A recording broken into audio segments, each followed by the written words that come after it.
histórica. Por decisión política.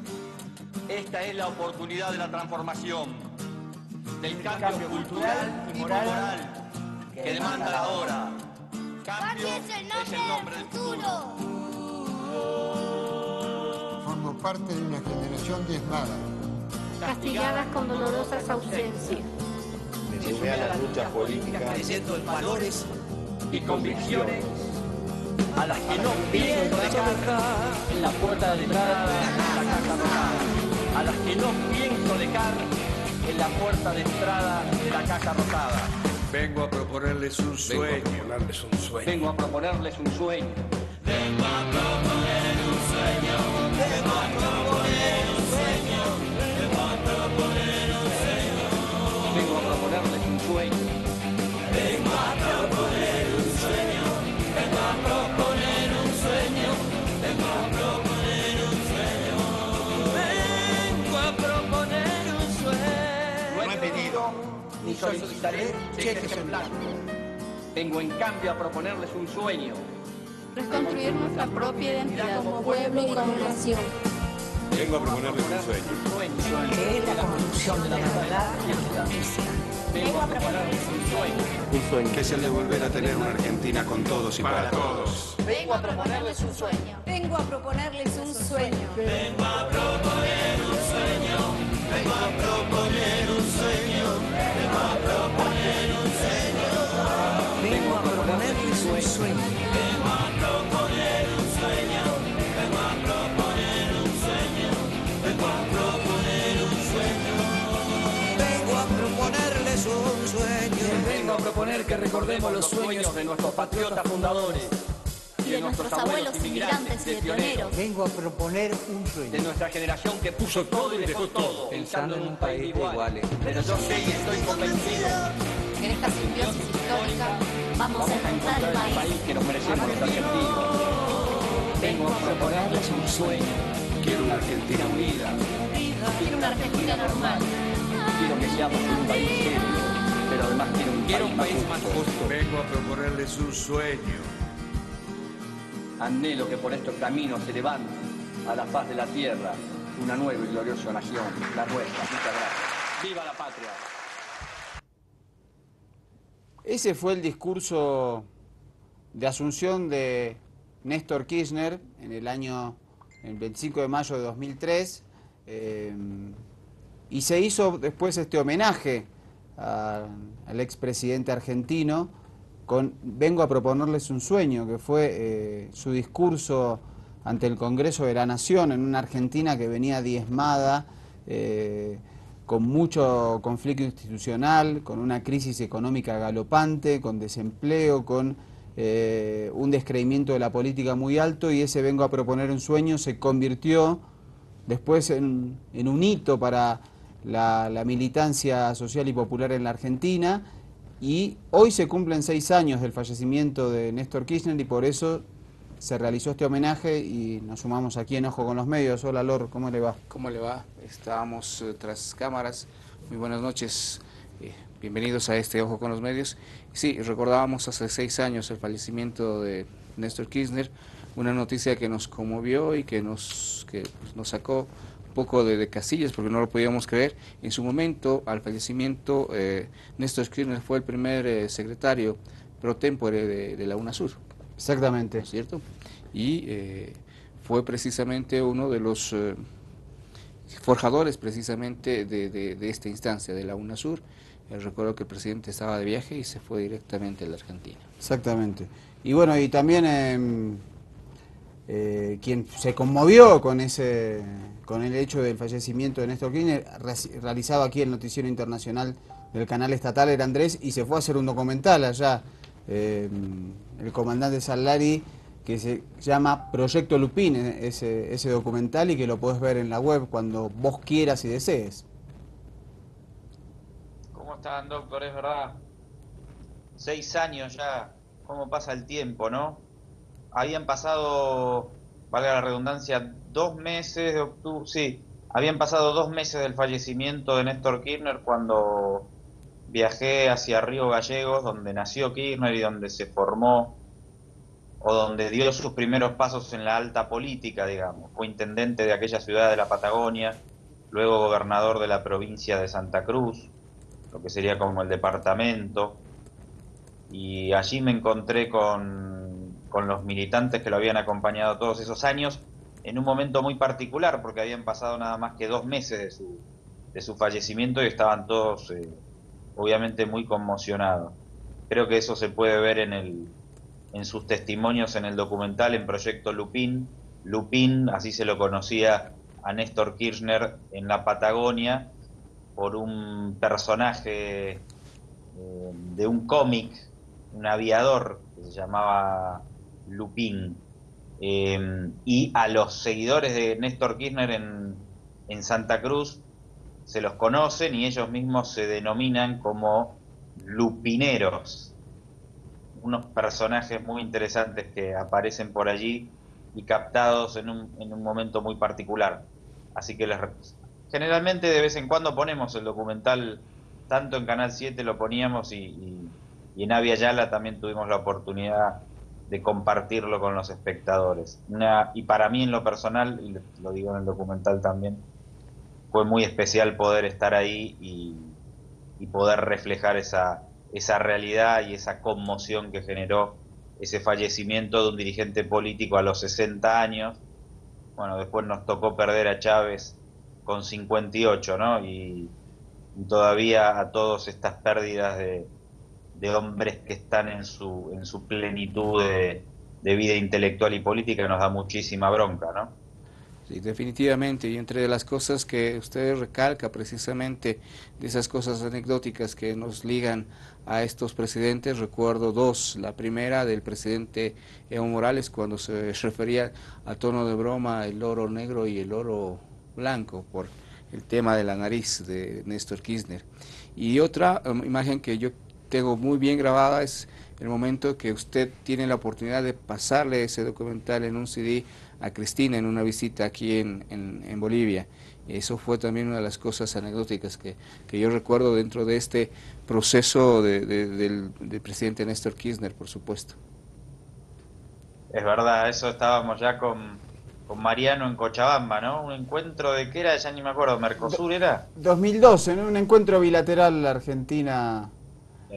Argentina-Bolivia, en el cual se intercambiaba, hubo intercambios tecnológicos, científicos, también en áreas de hidrocarburos, y ahí estaba la presidenta Cristina Fernández de Kirchner, el presidente Evo Morales, estaba también iniciando su gestión el embajador Ariel Basteiro. Fue usted, Mariano, el que me insistió en que me acerque a Cristina. Yo creí que no iba a poder. Lo empujó, básicamente lo empujó. Mariano me dijo, anda, a lo mejor no me acuerdo exactamente, pero él fue el que me impulsó, y cuando está cerca a Cristina, ahí sí yo le grito, ¿no? Sí. Cuando pasa con toda la seguridad, y le digo, Cristina, un documental de Néstor. Y ahí ella se acerca y me comienza a hablar y yo me quedé mudo. Increíblemente. Sí, o sea, lograron enmudecerlo. Creo que el tema que le llamó la atención en ese momento a la comandante Cristina ha sido que usted le presentó el CD, porque el CD tenía la imagen de Néstor, y bueno, básicamente era así. Yo creo que Mariano lo empujó a usted más bien para que se anime. No, Mariano me empujó, pero yo tuve le grité a Cristina en el momento justo. Y se acercó. Y enérgicamente, me acuerdo que, claro, era la única oportunidad de que se acerque, porque estaban todos los periodistas y ella rodeada de seguridad. El grito fue muy enérgico y ella le llamó la atención. Pero después cuando me hablaba yo me quedé mudo. Sí. Ahí perdí. Sí, que ahí te dice que es una de sus fotos favoritas, esa de Néstor. Sí. Y que se están mirando con ella, ¿no? Que la foto en la artística del documental es el rostro de Néstor Kirchner dentro de la República Argentina. Y bueno, una de las cosas que, haciendo recuerdo de toda esta historia que nos tocó vivir y demás, y ya bueno, poco antes, y también el presidente lo mencionaba, que en una reunión muy cerca del 2003, 2004, cuando se estaba realizando en el gobierno de Carlos Mesa, tuvo la oportunidad de conocerlo por primera vez a Néstor Kirchner, al presidente Lula, al presidente ya desaparecido también Hugo Chávez. Son de las cosas que nos une en estos recuerdos, en esta historia en común, digamos, y que pues todavía siguen quedando hondo en el corazón. Sí, Néstor Kirchner fue muy importante. Qué lejos parecen ahora aquellos años, ¿no? Fue muy importante en el apoyo a la Revolución Bolivariana. La Revolución Bolivariana también fue importante en el apoyo al gobierno de Néstor Kirchner cuando iniciaba y tenía serias dificultades financieras. Y tanto Hugo Chávez como Néstor Kirchner también fueron un apoyo muy importante para Evo Morales en aquellos primeros años de gestión del proceso de cambio. Y ahora todas esas historias parecen de otra era, ¿no? Pero bueno, Néstor Kirchner jugó un papel muy importante, lo resalto. Incluso él habló en la Asamblea Nacional de Venezuela en una oportunidad en que se rememoraba la independencia de Venezuela, en un hecho político muy significativo y muy emotivo.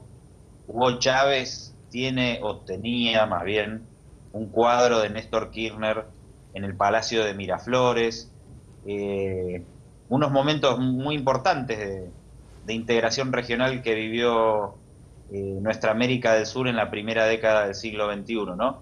Y que seguramente sea muy difícil que se pueda volver a repetir. Sí, porque esos líderes son irrepetibles. Vendrán otros, serán distintos, pero además me parece que el que hayan congeniado esa generación de líderes en un mismo tiempo histórico y que además, con sus características particulares y tan parecidos a sus pueblos, porque en general hemos vivido a presidentes que no se parecían en nada a sus pueblos, me parece que va a ser un hecho inédito en Argentina, en América Latina, en Bolivia, en Paraguay, en Brasil, en Venezuela, en Uruguay. Sí, en todos estos países va a ser un hecho inédito. Creo que dentro de un siglo estarán en los libros de historia esto como un periodo muy particular, rico e integrador de nuestra América. Nosotros, compañeros, podremos decir, cuando seamos más grandes o más viejos, habrá que ver si somos más grandes o no, podremos decir que lo vivimos y que no nos dimos cuenta en el momento histórico la trascendencia que eso tenía, ¿no? Algo que es bastante lógico. El ser humano no tiene una valoración en el momento de vivir ciertos hechos, y obviamente que el tiempo y la perspectiva te van construyendo una realidad diferente, una perspectiva diferente. Sí, sí, eso es cierto. A mí me pasó estando en el año 2005, en noviembre, en Mar del Plata, en lo que fue ese intento en la Cumbre de las Américas de imponer el ALCA en América Latina, y que paralelamente se hizo una Cumbre de los Pueblos a la que asistió Hugo Chávez. Yo en ese momento sentí que ese momento iba a trascender, sí. Igual que cuando pude venir aquí en el 2006 a la asunción del presidente Evo Morales, primer presidente indígena en la historia de Bolivia. Son esos momentos que uno siente al margen digamos, de todo lo que ha vivido en su historia, de que esos momentos van a quedar tatuados para siempre, y eso me parece que efectivamente, como decís, poder vivirlos es un hecho maravilloso, y que te toque en ese tiempo histórico vivirlo, y a veces me da pena la gente que está en ese momento histórico y no puede vivirlo o no puede sentirlo de esa manera, ¿no? Y bueno, creo que hemos sido privilegiados nosotros particularmente a hacer este análisis, y creo que, como dice Mariano, está tatuado en la vista, pero más que tatuado en la vista, quizás en el corazón, porque es un fenómeno que no se va a repetir en mucho tiempo. Es algo que a nuestra generación nos ha tocado vivirla, sentirla, tener esa pasión.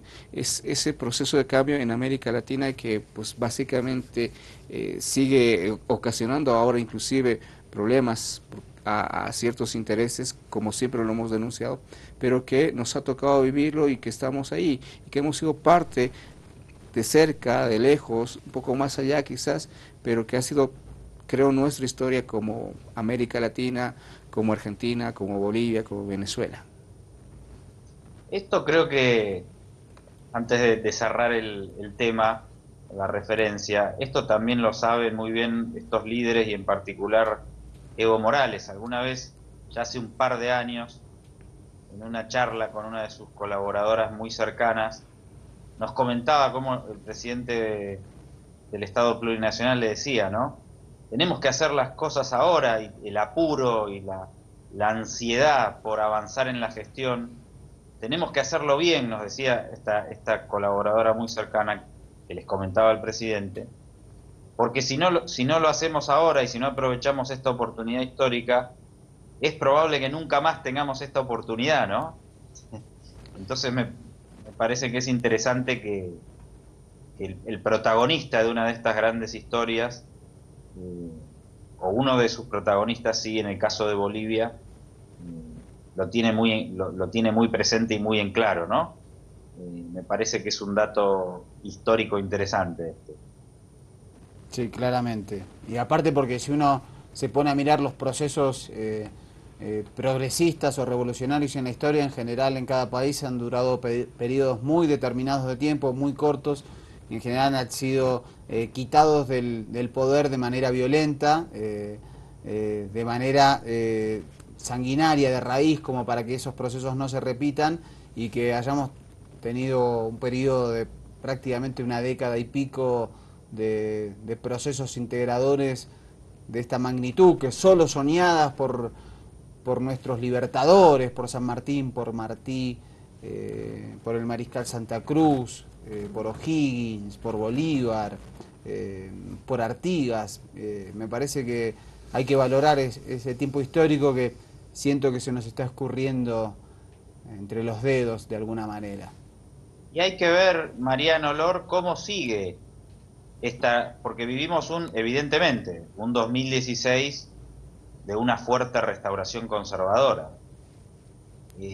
Pero hay que ver a esos sectores conservadores que se reinstalan en el poder. Hay que ver cómo van a evolucionar, ¿eh? Me parece que allí hay unos grandes interrogantes. Si vemos el caso de Mauricio Macri en Argentina, el año que viene hay elecciones de medio término donde deben renovarse diputados y senadores, y es en Argentina una especie siempre de plebiscito a la mitad de la gestión. Y lo que estaba viendo de Argentina es que las perspectivas de Mauricio Macri no están nada bien.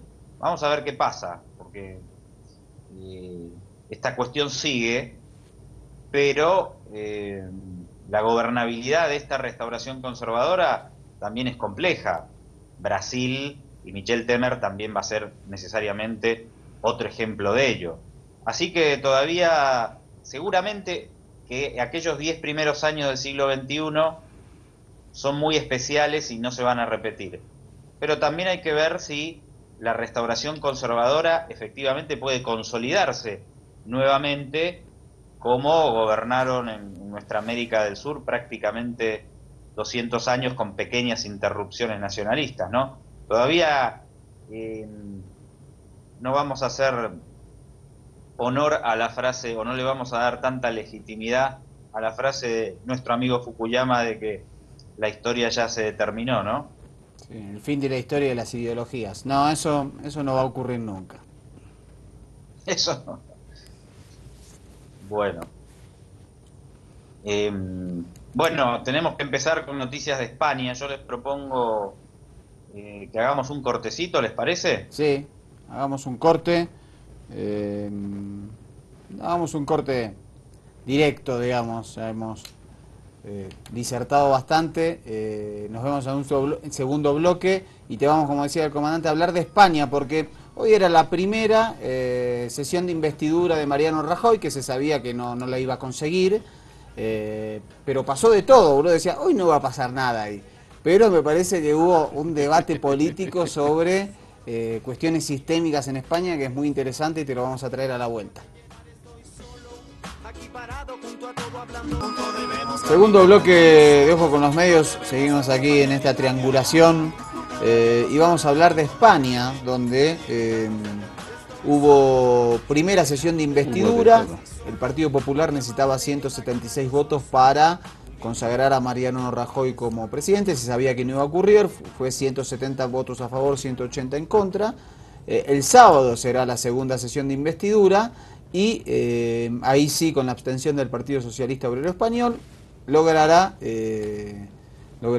Rajoy ser por 4 años más presidente de España en un escenario complejo porque será en minoría y hay que ver cómo lo puede resolver en el Parlamento. Pero queremos arrancar con esta declaración muy potente y muy interesante de Pablo Iglesias, que realmente detonó esta sesión de investidura que iba a ser bastante chata. Lo vemos y lo escuchamos.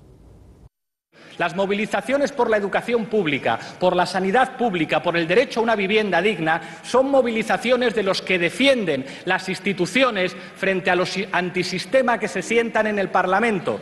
Dicen que han movilizado ustedes a 500 policías. Hay más delincuentes potenciales en esta Cámara que allá afuera, señorías.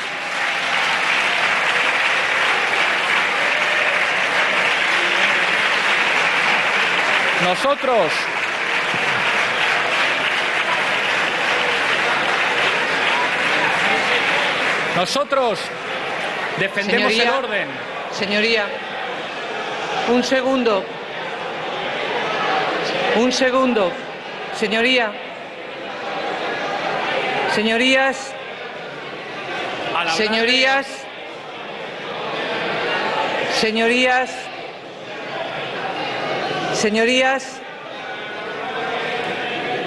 Señorías, guarden silencio.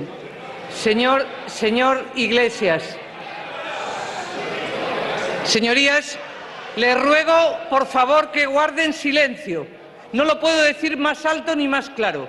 Y, señor Iglesias, les recuerdo el cumplimiento del reglamento en lo que tiene que ver con el honor de la Cámara y del honor de las señoras y los señores diputados. Señor Iglesias tiene que ir concluyendo. Gracias, señora presidenta. Voy concluyendo. Permítame decirle que me debo al honor de mi patria y de los ciudadanos de mi país, no al honor de esta Cámara.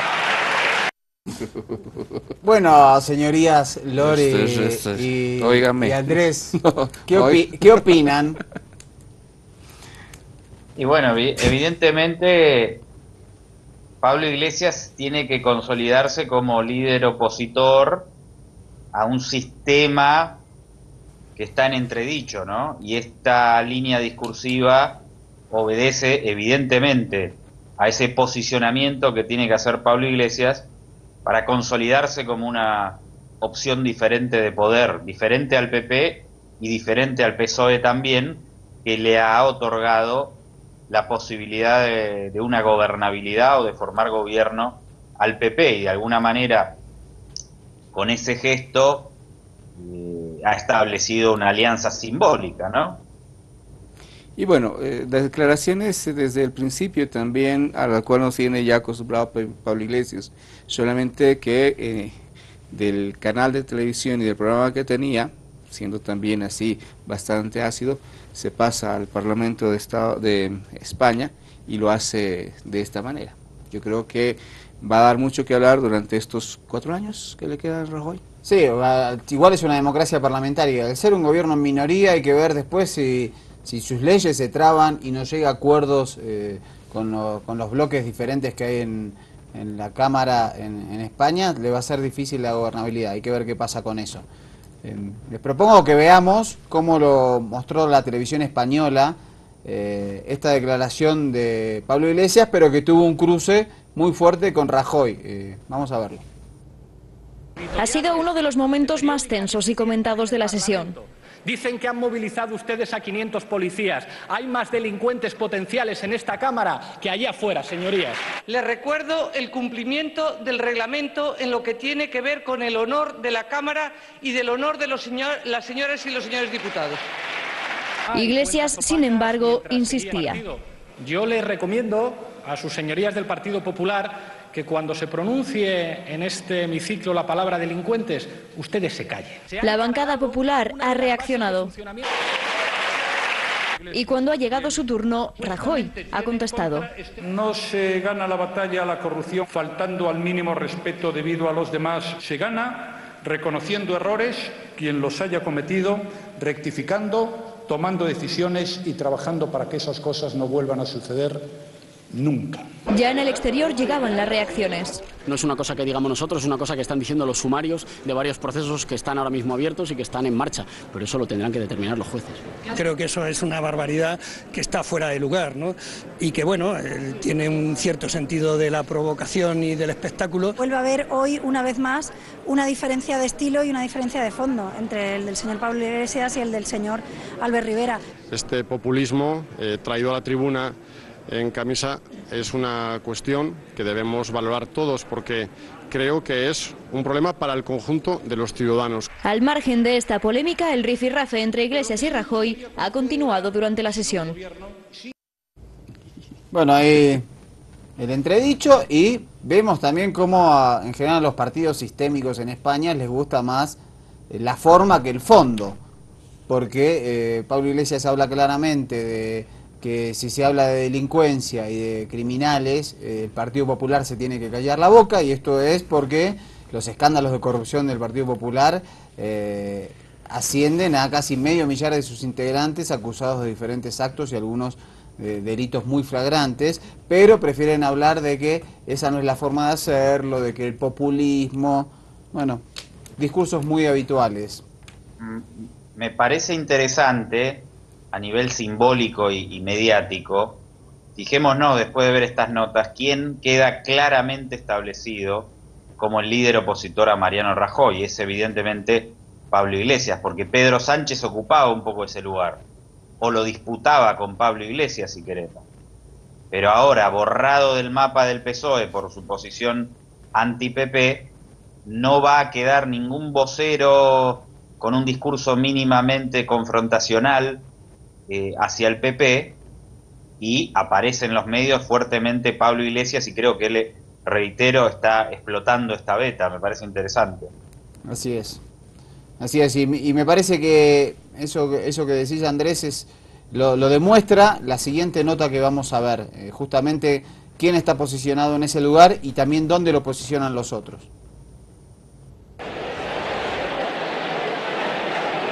Que usted usó el nombre de España para ponerse a la venta de dictadores y de regímenes, verdad, extranjeros como el de Venezuela y el de Irán.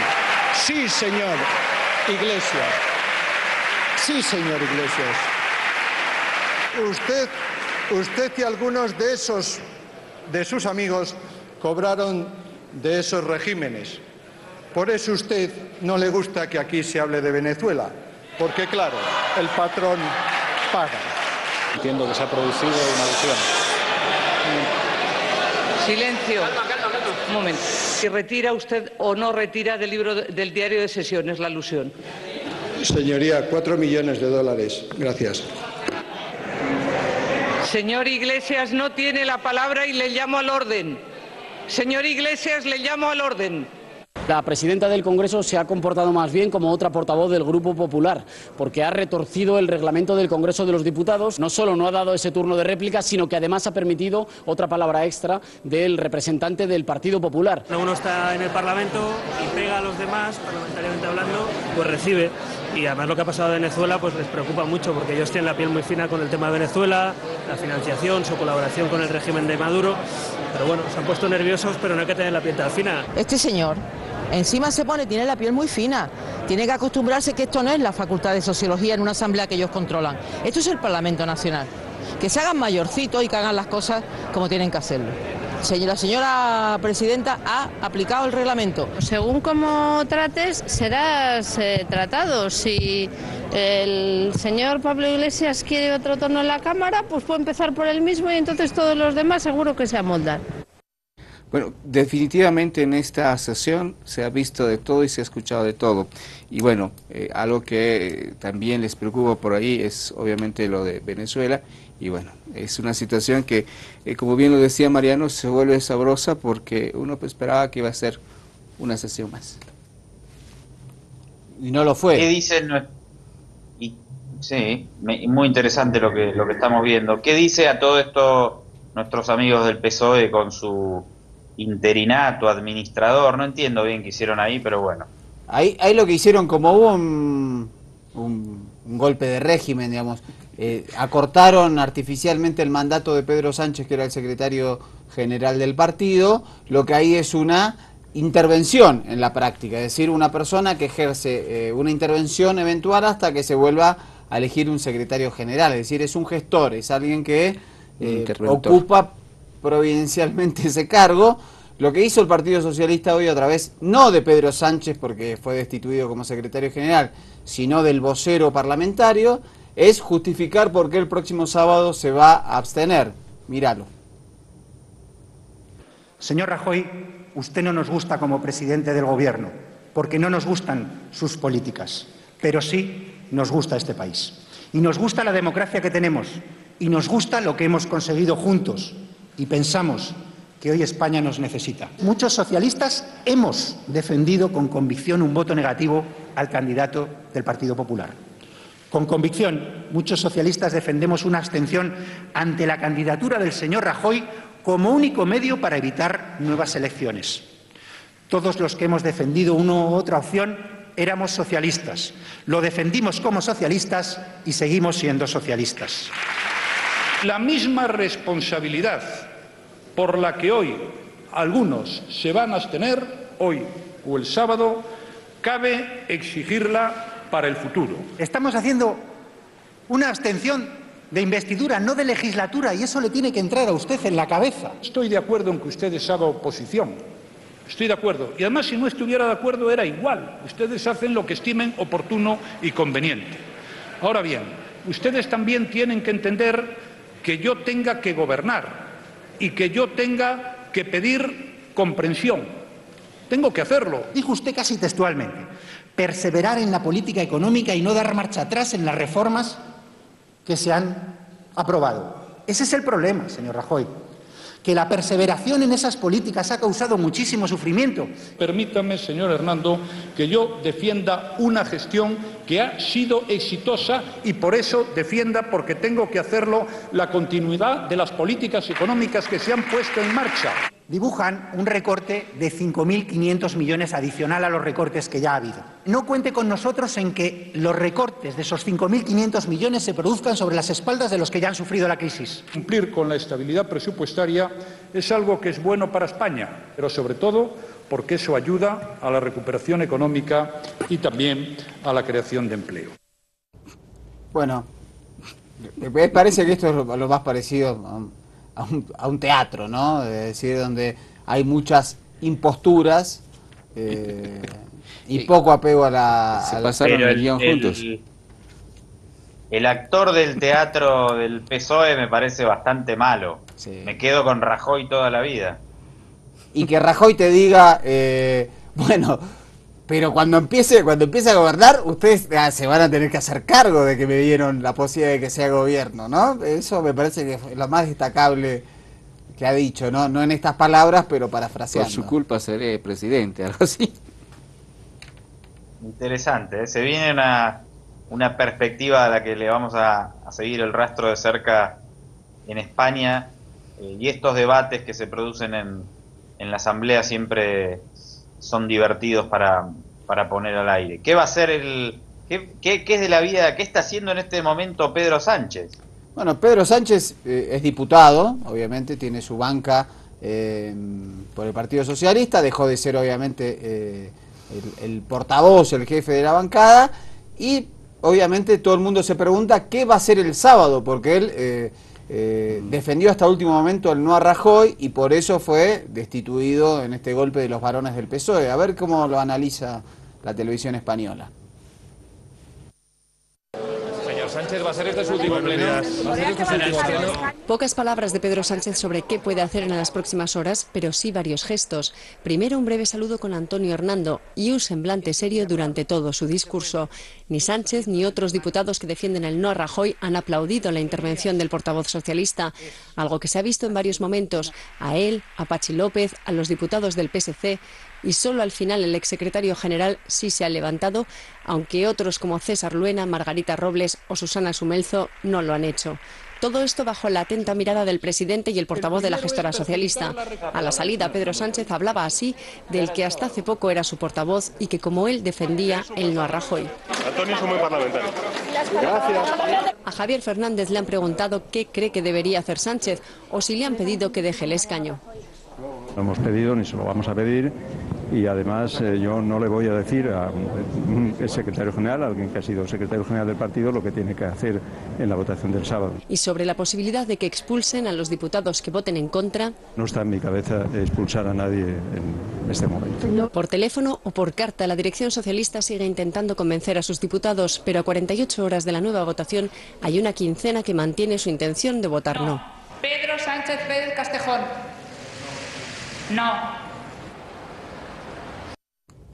Y este sin duda será el próximo sábado el tema más caliente en la segunda investidura de Rajoy, en la cual necesita más síes que noes, y con la abstención del PSOE va a ocurrir. El PSOE lo que quiere es que todos sus diputados se abstengan, porque quiere mostrar una unidad monolítica en cuanto a que lo que decide el partido se acata. Pero se habla ya de cerca de una quincena de diputados que van a votar que no, y a ver qué hace el propio Pedro Sánchez, si siente una posición ideológica, una posición política, o finalmente vota no o se abstiene como pide el partido, y hay que ver qué sucede. La verdad no creo, bueno, no estoy adentro obviamente de esa interna, pero me da la impresión de que se va a mantener en el no Pedro Sánchez, y parecería, como usted anticipaba también, me da la impresión de que va a haber una buena parte, o por lo menos algunos diputados de la bancada del PSOE, que no van a seguir la línea de la abstención. Pero vamos a ver, es una decisión importante para ese espacio político en España. Bueno, chicos, yo quiero despedirme acá de ustedes, así pueden avanzar un poco más rápido en el siguiente bloque, que todavía hay mucha información importante de Venezuela, de Colombia, a ver si podemos hacer entrar toda esa información a la vuelta. Les mando un abrazo acá desde Washington, y ya en la última parte también de la campaña en Estados Unidos, en los próximos días también les voy a llevar algunas novedades. Perfecto, comandante, lo despedimos, que pase una buena noche, y aprovechamos aquí, entonces nos despedimos con musiquita, así nos metemos directo al bloque 2 con los hermanos latinoamericanos en Venezuela y Colombia, que hay muchísima información. Segundo bloque de Ojo con los Medios, la realidad informativa nos lleva a Venezuela. Aumentan las tensiones entre gobierno y oposición, se anuncian medidas de fuerza por parte de la oposición, el Ejecutivo contrarresta con la militancia en las calles. Hoy el presidente Nicolás Maduro hacía esta denuncia y le apuntaba directo al líder opositor Enrique Capriles Radonsky. Los manifestantes extremistas de derecha salieron unas armas, y mataron a un joven oficial de la policía de Miranda. Hirieron a otro que está todavía en fase de recuperación, pero que anoche, angustiados, temíamos por su vida. Murió en esta acción violenta un joven, me dicen, de origen tachirense, que se vino con todos sus sueños a Caracas. ¿Quién lo mató? El odio, la intolerancia, la violencia ciega. ¿Y quién ha creado esa violencia? El llamado del gobernador de Miranda, Capriles Radonsky. Él es responsable de esa muerte. Así lo señalo ante la opinión pública. Porque él es el que ha estado llamando a asaltar el Palacio de Miraflores. ¿Quién ha dicho que hay que asaltar el Palacio de Miraflores? ¿No es Capriles Radonsky? Derrotado, frustrado, fracasado. Un muerto más tienes tú en tu memoria. Asesino, así te señalo frente al país. Bueno, una situación que se vive ya tan fuerte, también el presidente Maduro ha criticado fuertemente la negativa de la oposición al diálogo. Yo lo decía ayer, si no hay diálogo, ¿qué? Guerra. No, El diálogo no tiene alternativa. ¿Diálogo o diálogo? ¿Cuántos esfuerzos hizo nuestro comandante Chávez?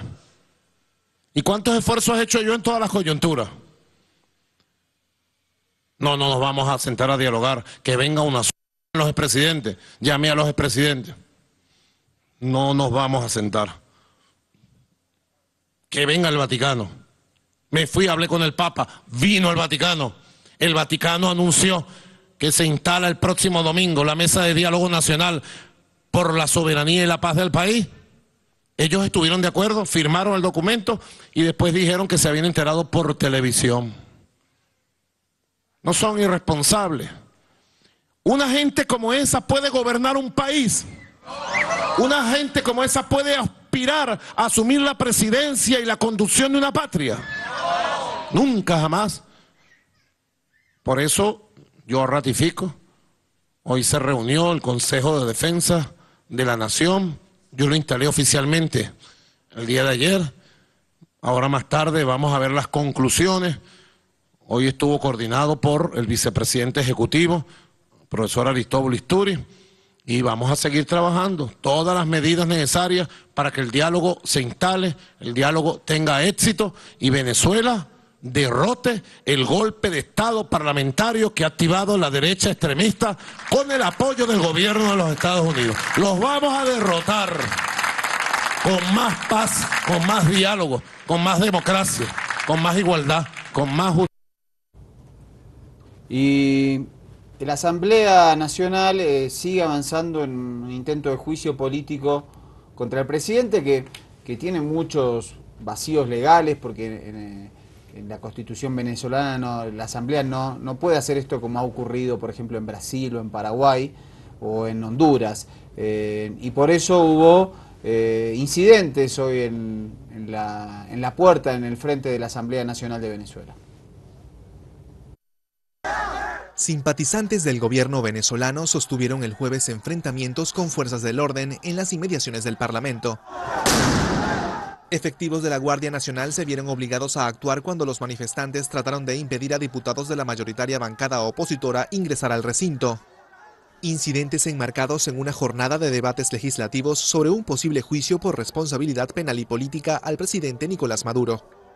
Aquí no vamos a permitir que la derecha, capataz del imperio, derrote el poder popular a un gobierno legítimo. Aquí nosotros no somos Brasil, aquí nosotros no somos Honduras, aquí somos venezolanos, carajo. El domingo pasado, seguidores del oficialismo lograron entrar a la fuerza a la Asamblea Nacional. Rechazan el impulso de un juicio político al presidente, mecanismo que no está previsto en la Constitución venezolana. La oposición acusa a Maduro por una ruptura del orden constitucional tras la suspensión del proceso de referendo revocatorio. También por abandono del cargo, figura establecida en la Carta Magna para cuando el presidente deja de cumplir sus atribuciones. El mandatario devuelve los señalamientos denunciando un intento de golpe parlamentario contra su gobierno. Bueno, así las cosas, Lore, en Venezuela. Mañana paro convocado por la oposición. El 3 de noviembre, que creo que es el dato más peligroso, es la oposición llama a marchar hacia el Palacio Miraflores, es decir, hasta la sede del gobierno. La toma de Miraflores pidieron. Exactamente. Hay cosas puntuales que plantean y dentro de los argumentos que hay que explicar, eso del abandono, justo es cuando el presidente sale del país, Maduro, a hacer su viaje para consolidar el tema del precio del petróleo con la gente de la OPEP o países de la OPEP y los de la no OPEP para un poco estabilizar el precio del petróleo, que es una de las cosas que ha provocado ciertas crisis económica en Venezuela y que era parte también del argumento de la oposición, el tema económico.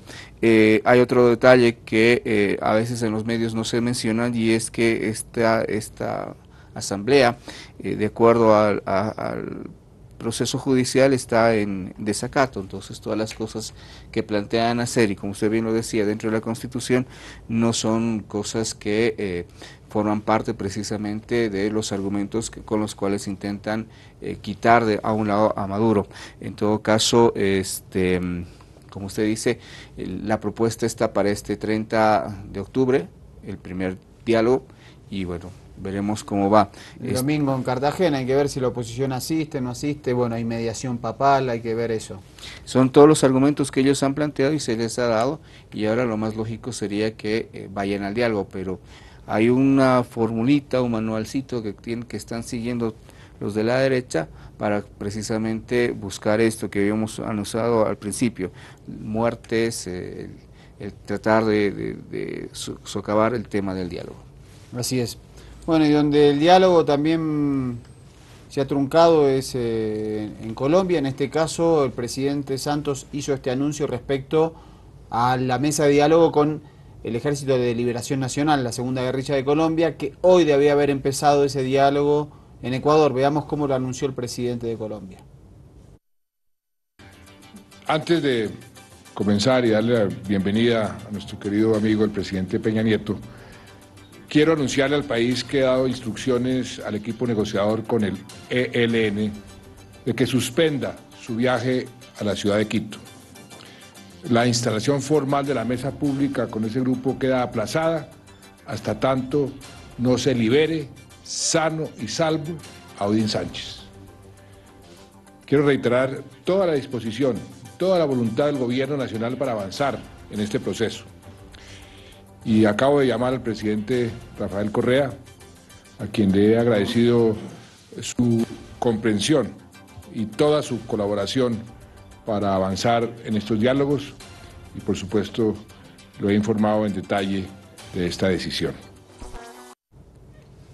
Bueno, esperemos que esto se pueda reanudar y que podamos decir que estas negociaciones que vienen hace 3 años también entre el ELN y el gobierno se reanuden. Odín Sánchez es un representante político que fue secuestrado por la guerrilla y hoy se iba a iniciar igual la fase de rescate en la que participaba la Cruz Roja. Esperemos que esto se solucione y que la semana que viene se ponga en marcha esto. Y simplemente para aclarar, para que no haya dudas, porque a veces uno tiende a preocuparse del limbo del proceso, el ELN es otra agrupación, otra guerrilla que también ha estado parte de la historia de Colombia, donde también se están haciendo esas negociaciones hace 3 años, donde se firmó la paz es con la FARC, que es el otro grupo guerrillero, que también tuvo su proceso y su situación. Ahora esto es el Ejército de Liberación Nacional, que es otro grupo guerrillero. Nos vamos homenajeando a Néstor Kirchner a 6 años de su fallecimiento, la nota 18. Un recuerdo que en este caso engloba tanto a Néstor Kirchner como a Hugo Chávez, en aquel noviembre de 2005 en Mar del Plata, donde lograron parar el ALCA junto a Lula, a Tabaré Vázquez, también a Guasmosi, el presidente del Paraguay. Una jornada histórica para los pueblos latinoamericanos, para la integración latinoamericana y contra los intentos imperialistas. Lo vemos y nos despedimos de esta manera. Lord, gracias. Que le vaya bonito. Hasta la próxima.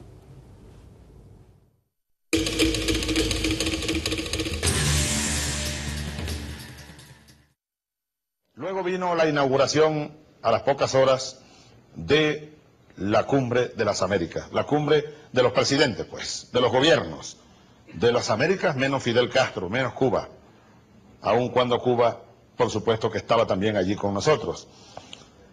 Y como les dije, el presidente Néstor Kirchner, presidente argentino, en su discurso disparó temprano. Veamos el disparo de Néstor Kirchner. Crear trabajo para enfrentar la pobreza y fortalecer la gobernabilidad democrática. El lema que nos convoca nos hace percibir la necesidad y la presencia de nuevos paradigmas en la obtención de esos consensos para avanzar en el diseño de las nuevas políticas que la situación exige. No puede estar ausente la discusión respecto de si aquellas habrán de responder a recetas únicas con pretensión universales, válidas para todo tiempo, todo país, todo lugar. Esa uniformidad que pretendía lo que dio en llamarse el consenso de Washington, hoy existe evidencia empírica respecto del fracaso de esas teorías. Nuestro continente en general y nuestro país en particular es prueba trágica del fracaso de la teoría del derrame. Por supuesto, la crítica a ese modelo no implica ni desconocer ni negar la responsabilidad local, la responsabilidad de las dirigencias argentinas. Nos hacemos cargo como país de haber adoptado esas políticas, pero reclamamos que aquellos organismos internacionales que al imponerlas contribuyeron, alentaron y favorecieron el crecimiento de esa deuda, también asuman su cuota de responsabilidad.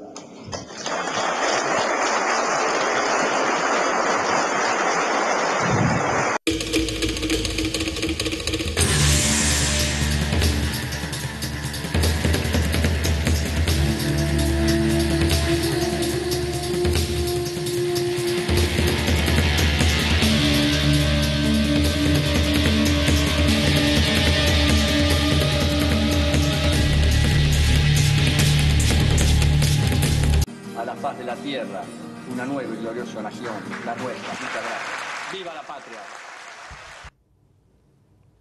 Ese fue el discurso de asunción de Néstor Kirchner en el 25 de mayo de 2003, y se hizo después este homenaje al expresidente argentino con "Vengo a proponerles un sueño", que fue su discurso ante el Congreso de la Nación en una Argentina que venía diezmada, con mucho conflicto institucional, con una crisis económica galopante, con desempleo, con un descreimiento de la política muy alto, y ese "Vengo a proponer un sueño" se convirtió después en un hito para la militancia social y popular en la Argentina, y hoy se cumplen 6 años del fallecimiento de Néstor Kirchner, y por eso se realizó este homenaje y nos sumamos aquí en Ojo con los Medios. Hola Lor, ¿cómo le va? ¿Cómo le va? Estábamos tras cámaras. Muy buenas noches. Bienvenidos a este Ojo con los Medios. Sí, recordábamos hace 6 años el fallecimiento de Néstor Kirchner, una noticia que nos conmovió y que nos sacó un poco de casillas porque no lo podíamos creer. En su momento, al fallecimiento, Néstor Kirchner fue el primer secretario pro tempore de la UNASUR. Exactamente. ¿Cierto? Y fue precisamente uno de los forjadores precisamente de esta instancia, de la UNASUR. Recuerdo que el presidente estaba de viaje y se fue directamente.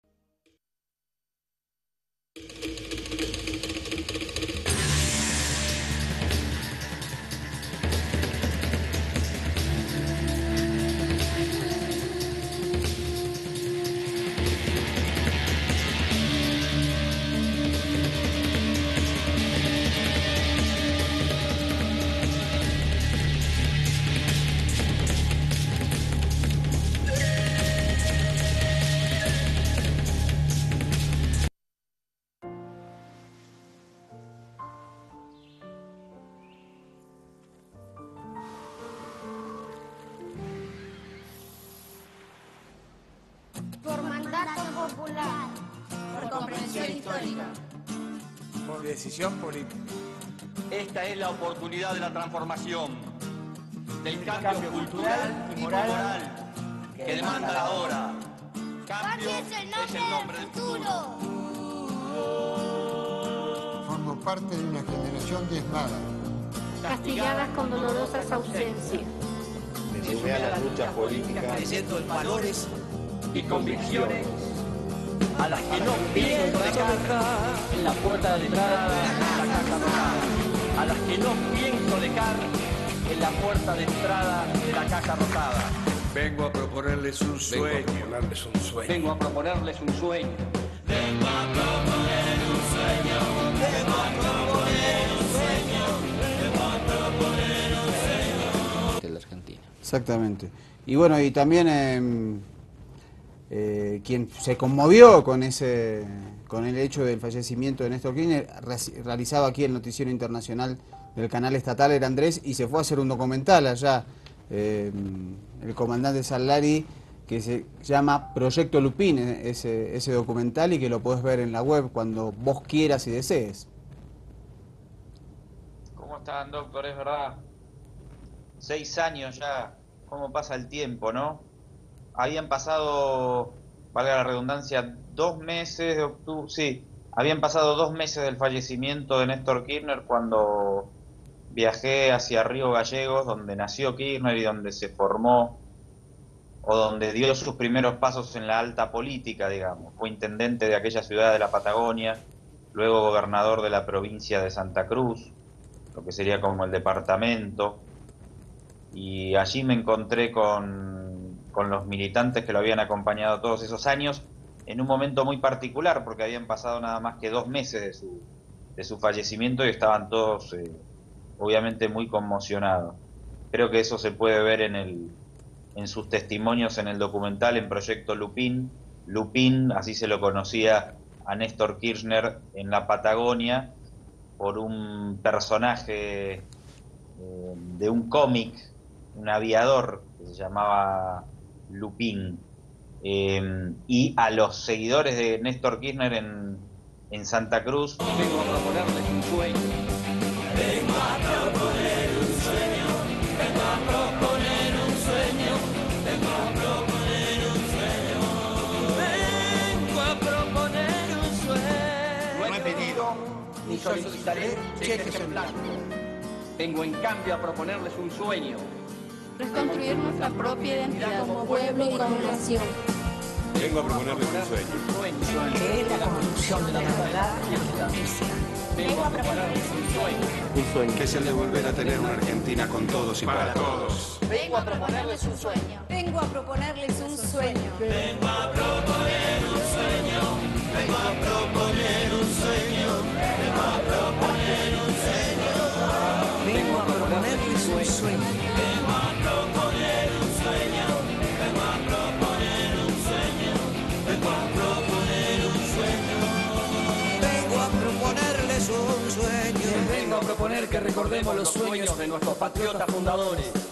Y de nuestros abuelos inmigrantes y de pioneros. Vengo a proponer un sueño. De nuestra generación que puso todo y dejó todo, pensando en un país de iguales. Pero yo sé y estoy convencido En esta simbiosis histórica vamos a encontrar el país que nos merecemos los argentinos. Vengo a proponerles un sueño.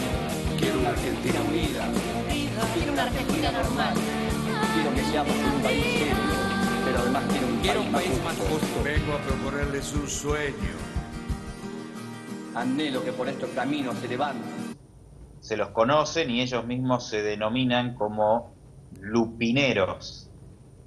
Unos personajes muy interesantes que aparecen por allí y captados en un momento muy particular. Así que generalmente de vez en cuando ponemos el documental, tanto en Canal 7 lo poníamos y en Avia Yala también tuvimos la oportunidad de compartirlo con los espectadores.